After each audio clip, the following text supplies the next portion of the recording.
गणनायकाय गणदैवताय गणाध्यक्षाय धीमहि गुणशरीराय गुणमण्डिताय गुणेशानाय धीमहि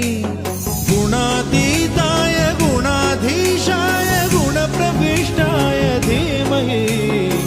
एकदन्ताय वक्रतुण्डाय गौरीतनयाय धीमहि गजेशानाय भालचन्द्राय श्रीगणेशाय धीमहि एकदन्ताय वक्रतुण्डाय गौरीतनयाय धीमहि गजेशानाय भालचन्द्राय श्रीगणेशाय धीमहि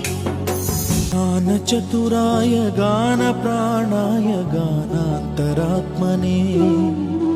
गानोत्सुकाय गानमत्ताय गानोत्सुकमनसे